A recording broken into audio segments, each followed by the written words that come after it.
Hey, Pussynet, new little video. On this one, it's been a long time I didn't do a medical one, so I wanted to do a little medical video.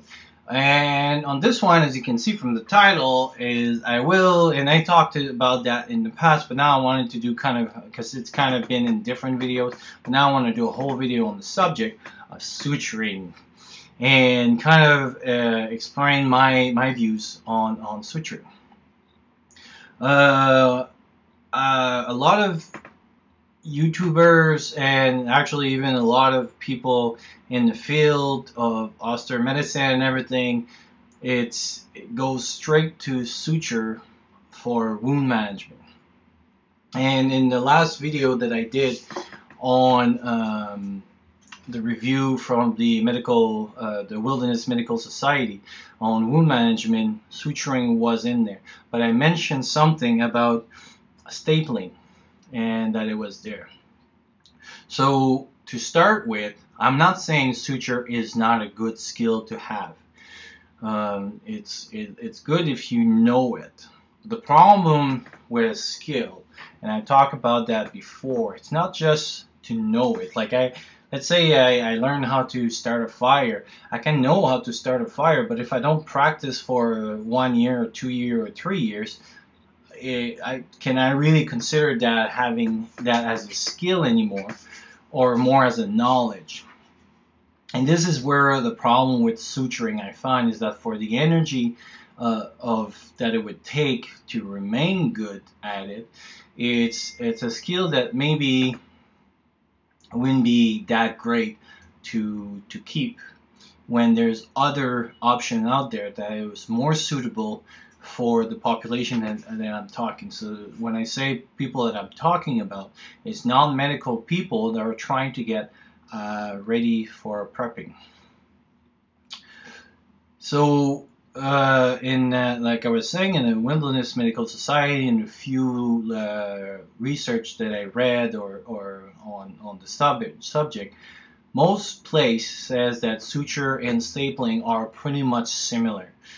Even some place will say that stapling is better than others, and some literature, mostly on obstetric, will say that, like mostly like surgical wounds, they'll say that no, it's not as good as suturing. But when you're talking about those kind of literature, you're talking about complex, like it's not the wounds that we're talking about, because the ones that we're talking about is you got a little injury and you suture that, hoping that you're closing it and stuff. We're not talking about multiple layer and suture that melts in and that you leaves in, and absorbable suture that we talk about, and the outside and stuff, and different layers, so you're putting the muscles back together and stuff like that, because you did those there's no way with 4-hour course or whatever that they teach now that you can keep up with that for those suture, and that's not what they're preparing you for. So the reason that I am more a proponent of stapling versus suturing is that stapling is aim and shoot. It's literally as easy as that. You have the little device, you aim, you shoot, and that's it. So then that's an easy skill to remember. I mean, it's an easy skill to keep. You bring the skin together, boom, boom, boom. You do. Does it do a nicer job on the scars and everything? No, and most likely people will say, well, that's why, like, why in emergency, if it's such an easy skill, why does the emergency doctor then don't use staple versus a suture? That's where the advantage of suture versus stapling is that stapling leaves a bigger scar. So for aesthetic purpose, it's better to have suture than stapling. But if you don't suture on a regular basis, we're talking about doing that maybe once or twice a day, or even more than that, or like at least like 3 or 4 times a week, then you won't get the aesthetic anyway. Your suture will be, and I actually, if you can see this one right over there, that is the scar from suturing. a bad suturing, and it was a doctor that did that. But as you can see, it is still a you can still have some scar from some suturing. So it is not like 100% pure that you won't get a scar. I mean, this is a scar from suturing.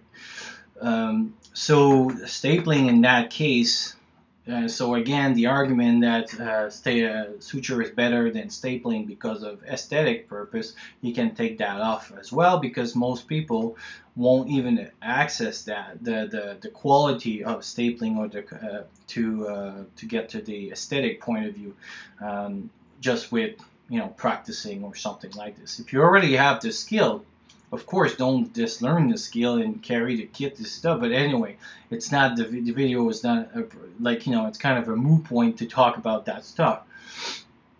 The other point there is also the gear that you need to have for suture. There's different suture, different size, different needles, and most of the time too, because it's kind of longer and you're kind of going deeper too, you need local anesthetics and stuff like that. With staple, not that it won't hurt, but it's more like a pinching, very and so you could more do that a quick job. So and all you need is the staple gun and the tool to remove the staple as well. And I showed in the previous video, because I staple my skin, and just even with a tool, it was not as easy as using the tool, because basically all the tool does is, because a staple kind of looks like a H, not so much a H, but sorry, a big N with a long bar on the top,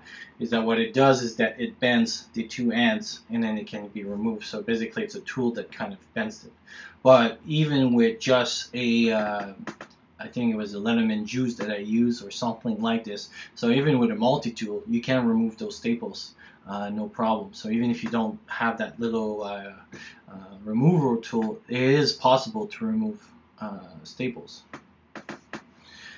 But with suturing, that means you need to have the needle driver, you need to have the needle, you need to have the sutures, you need to have a few things. So there's more equipment to have versus just a staple. Another point that, for example, the scalp. So if you get an injury on the scalp, they bleed a lot, because we got a lot of a lot of circulation on the scalp. So if you have a big laceration on the scalp, those can bleed very quickly. When I used to work on the helicopters, we actually used to carry a staple gun just for that purpose, is that instead of putting direct pressure, obviously that would be the best thing, but because we had like more urgent matter to take care of, like to keep up their blood pressure with things like that, we had a staple gun, and the purpose was that close that wound, chick, chick, chick, chick, chick, do this, and that's it. And so that means now, and suturing, you couldn't really do that, because it would be a long time, and you would need to have the hemostasis kind of finished before you kind of really do a good job on suturing. And or you use anesthetic with epi so that you can stop the bleeding, and so you need a little bit more first skills, and second more equipment again, because you need to have the right anesthetic. So by using stapling, that's another kind of set of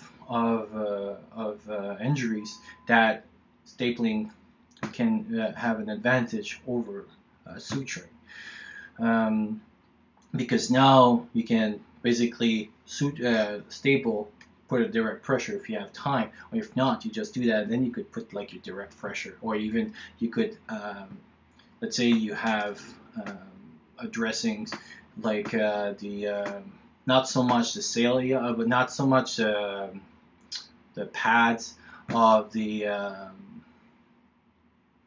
like the hemostatic pads, but hemostatic gauze, then that means you could push them in, staple beside, leave a hole inside, and then you could let that kind of drain out. And actually, even that's another reason that you can staple as well, is that deep wounds you cannot really suture, because a wound, if it's like this and you suture it, and you leave a big hole inside like this, your skin is not closed. So you're supposed to close all the layers. So you have to have a good job with that.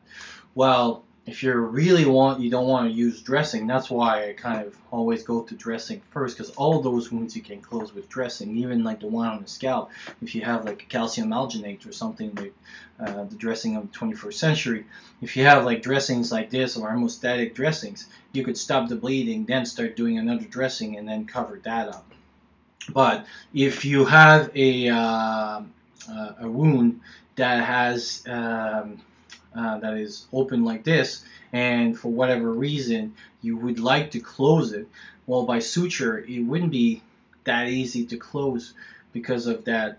Let's say there's blood or pus or whatever, there's an infection. They're not recommended to be closed by suture. But one thing that you could do if you have a staple, and with suture would be a little bit harder, because the problem, because you see with suture, when you do staples, basically you bring things a little bit closer that way.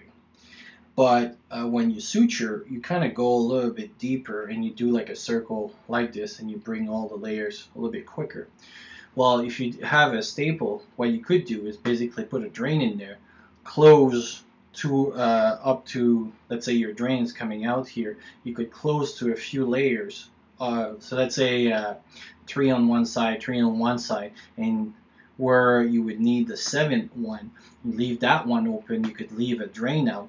It could get all that liquid out, but then the skin would kind of still be closed over there, and you could close your wound like this for whatever reason. Let's say you're more at risk for an infection or something like this, and you wouldn't want to use dressing, or you don't have enough dressing for that. But that would be one of the situations you could use the drain. As well as I'll put a link down in some surgical case. So we're talking like major wounds, especially in the trauma case. That's where they were using, and that's where was that trauma. What they were using is zip ties, and that one was very interesting. So basically what they did was they put zip ties on each side, because at the beginning of, mostly when you do resuscitation for trauma wounds and stuff, there's a lot of swelling that happens, what's called third spacing, because as you get your fluid, it goes over there, because the inflammatory process kind of kicks in and everything. And so what happens is that even if you try to close the wounds, all that fluids and everything stays over there. So what they do is they kind of leave their wounds and slowly close them. So what they do is they put zip ties and they staple them. And then as the wound kind of, heals up a little bit and is able to close, they slowly pull those zip ties, kind of use it as the steri strips, but obviously much stronger steri strip, because you're using zip tie. And actually, even you could do that on the smaller wounds if you have like the smaller zip ties. So with the staple guns, now you have again another advantage versus the suture. So that's why I always recommend the stapling versus the suture. Not only it's a technique that it's much easier to control and do, it shows almost the same advantage as suture, beside the aesthetic part, but almost like for strength and everything. And you have all those different use of it, and it's much smaller. There's some of them, the ones that I carry, are about that size, and they have like 5 to 25. You can buy different ones, and I'll put the link on the where I buy them in the States, and they're the same, pretty much the same price. So pretty much with the size of this thing, you can suture a few things. They don't take much space in your backpack. And like I said, I've used it on me with no anesthetic and everything, and like I said, it hurt a little bit, but once you did the punch, it didn't have anything. I don't know if I would suture myself on it. And so I find it's an easier skill to maintain by doing stapling than doing suturing.